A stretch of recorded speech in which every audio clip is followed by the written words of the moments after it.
Kangaroo की पहली पारी 104 पर सिमटी, राहुल यशस्वी का पलटवार, ऑस्ट्रेलियाई गेंदबाजों का निकला दम, सबकी साझेदारी कर जमाई धाक। दोस्तों, दूसरे दिन का खेल प्रारंभ होते ही भारतीय कप्तान ने एलेक्स कैरी को पंत के हाथों कैच कराकर 5 विकेट लेने वाले कपिल देव के बाद दूसरे तेज गेंदबाज कप्तान बन गए। 79 रन के स्कोर पर हर्षित राणा ने नाथालैंड का विकेट लेकर भारत के खिलाफ न्यूनतम टेस्ट स्कोर बनाने का खतरा दिख रहा था, लेकिन मिचेल स्टार्क 25 और जॉस हेजलवुड 10वें विकेट के लिए 25 रन की बहुमूल्य साझेदारी करके ऑस्ट्रेलिया का स्कोर 104 रनों पर पहुंचा दिया। तभी हर्षित ने मिचेल स्टार्क को पंत के हाथों कैच कराकर ऑस्ट्रेलिया पारी का विराम लगा दिया और भारत को पहली पारी के आधार पर 40 रन की निर्णायक बढ़त मिल गया।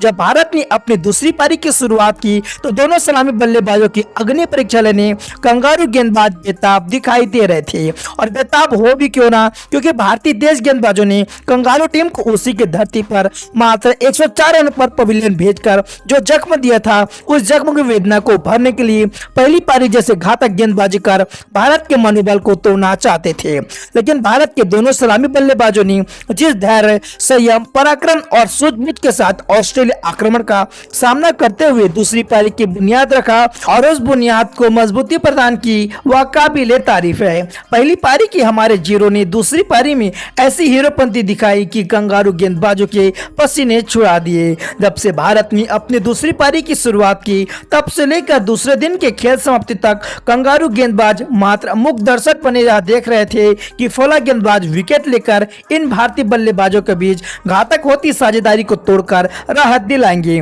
मगर ऑस्ट्रेलियाई कप्तान पैट कमिंस के प्रत्येक दांव को दोनों भारतीय बल्लेबाजों ने विफल कर दिया। ऑस्ट्रेलियाई कप्तान ने अपने प्रत्येक गेंदबाजों को मोर्चे पर लगाया, मगर दोनों भारतीय सलामी बल्लेबाजों ने ऐसा समा बांधा कि ऑस्ट्रेलियाई खिलाड़ियों के साथ ही साथ पर्थ में बैठे ऑस्ट्रेलियाई क्रिकेट प्रेमी और प्रशंसक भी मुख्य दर्शक बने बैठे रहे।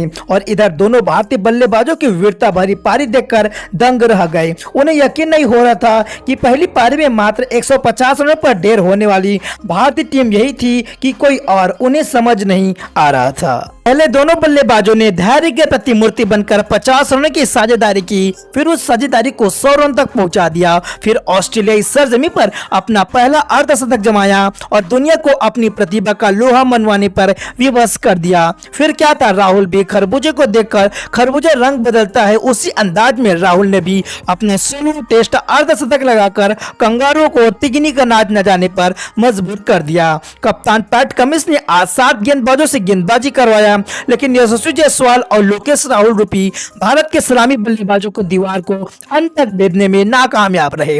जब दूसरे दिन का खेल समाप्त हुआ, तब भारतीय टीम बिना किसी नुकसान के 172 रन बना लिए थे। यशस्वी जायसवाल 193 गेंदों पर नवाज 90 रन, 7 चौके और 2 छक्कों की मदद से, तो लोकेश राहुल 153 गेंदों पर नवाज 62 रन बनाए, जिसमें मात्र 4 चौके शामिल है। इस बात से साफ अंदाजा लगाया जा सकता है कि इन दोनों बल्लेबाजों ने किस जीवंतता के साथ भारतीय पारी को स्थिरता प्रदान कर यह सिद्ध कर दिया कि न्यूजीलैंड के खिलाफ मिली 3-0 की पराजय एक बुरा दुस्वप्न था, जिसे हम स्वप्न समझकर भूल गए। अब देखना है कि भारतीय क्रिकेट टीम तीसरे दिन क्या गोल खिलाती है। भारतीय टीम पहली पारी के बढ़त के आधार पर ऑस्ट्रेलिया से 218 रन आगे हो गई है। तो दोस्तों, ये है भारत और ऑस्ट्रेलिया के बॉर्डर गावस्कर ट्रॉफी के पहले टेस्ट मैच के दूसरे दिन का पूरा हाईलाइट। तो दोस्तों, इस वीडियो के बारे में आपकी राय क्या है, कमेंट सेक्शन में जैसे लिख दीजिएगा।